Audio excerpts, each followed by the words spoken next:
Pen against Empire. How Dr. Jose Rizal's words outlived the bullets that killed him. On a cold December morning in 1896, a single shot echoed across a field in Bagumbayan.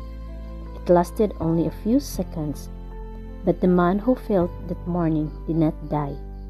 He multiplied. His name was Jose Potasio Rizal Mercado A. Alonso Realonda.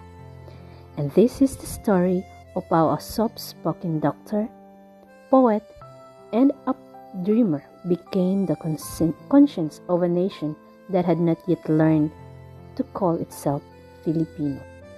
Jose Rizal was born on June 19, 1861 in Calamba, Laguna.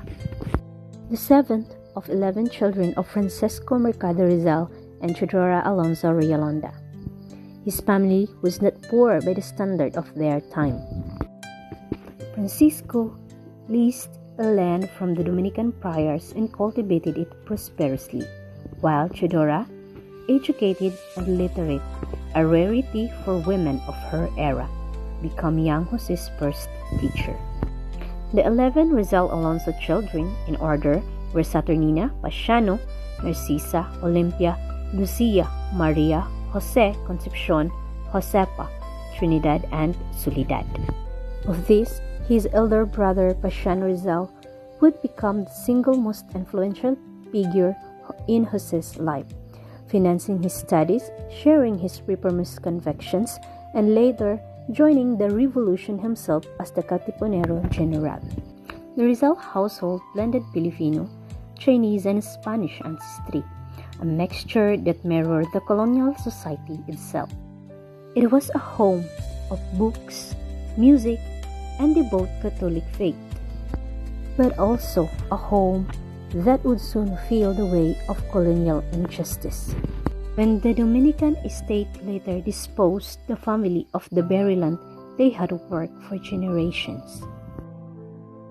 Rizal's privilege of literacy and land was itself unusual. Most Filipino under Spanish rule had neither. That his family could afford books and tutors is precisely what allowed a Filipino boy to grow into a man capable of speaking back to an empire in its own language. By the age 3, Jose was already learning the alphabet from his mother.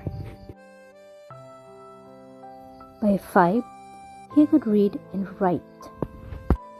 Those who knew him as a boy remembered a frail, quiet child prone to illness, yet astonishingly observant, the kind of child who watched more than he spoke.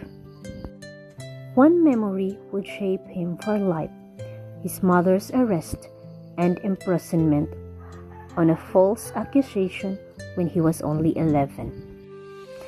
It was his first direct encounter with the arbitrary cruelty of colonial power, and it planted quietly the seed of question he would spend his life answering. Why must my people suffer for injustices they did not commit? Good day, everyone. Today, I will be discussing the life of our national hero, Dr. Jose Rizal, focusing on his education, travels, and love life. So these experiences shape his character and inspired his famous novels, Nola Me Tangere and El Filibusterismo. So let me begin with Rizal's education. Jose Rizal was born on June 19, 1861 in Calamba, Laguna. He was the son of Francisco Mercado and Teodora Alonso. His first teacher was his mother, who taught him in reading, writing, prayers, and the Bible. Before entering formal school, Rizal studied Maestro Celestino, Maestro Lucas Padua, and Leon Monroy, who taught him Latin, and at the age of 9, he studied in Binyan, Laguna under Maestro Justiniano Aquino Cruz, where he became one of the best students. He later entered Ateneo Municipal de Manila, graduated with the highest honor, sobresaliente, and continued studying at the University of Santo Tomas. Because of discrimination, Rizal left for Spain in 1882. At the Universidad Central de Madrid, he earned degrees in medicine and philosophy and letters. He also trained in ophthalmology under Dr. Louis de Wecker in France and Dr. Otto Becker in Germany. While in Germany, he completed and published Noli Me Tangere in 1887, so Rizal was also known for speaking about 22 languages.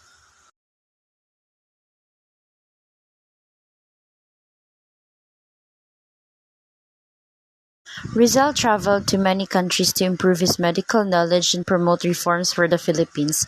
His journey passed through Singapore, Colombo, Aden, and Suez Canal, Naples, Marseille, and Barcelona before reaching Spain. He became active in propaganda movement and wrote articles for La Solidaridad. In Germany, Maximo Viola helped finance the publication of Noli Me Tangere. Rizal also visited Austria, Switzerland, Italy, England, Belgium, the Netherlands, Japan, the United States, Hong Kong, and Macau. In England, he annotated Antonio de Morga's Sucesos de las Islas Filipinas. In Belgium, he began writing El Filibusterismo. When he returned to the Philippines in 1892, he founded the La Liga Filipina but was arrested and exiled to Dapitan. There, he built a school, treated patients, and carried out community projects that benefited the people.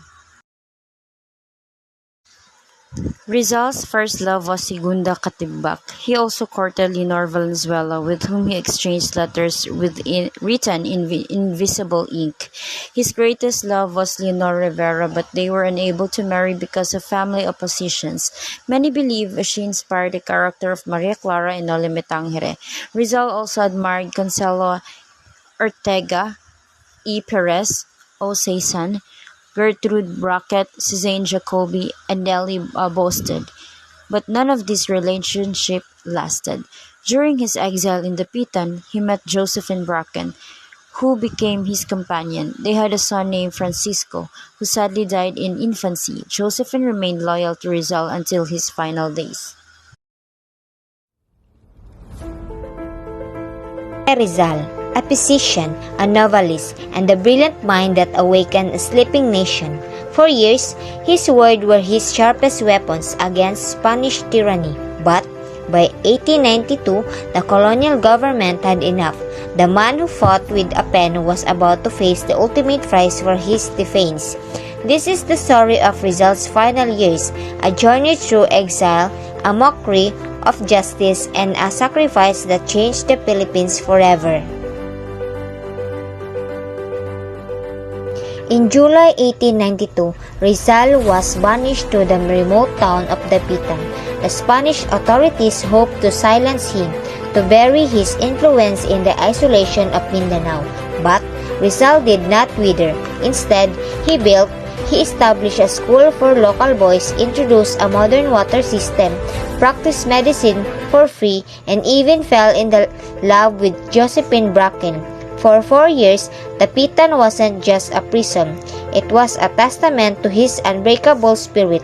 Yet, peace was temporary, as the secret revolutionary society, the Katipunan, ignited the flames of rebellion in the Luzon. The Spanish Empire looked for a scapegoat, and their eyes fell back to Rizal.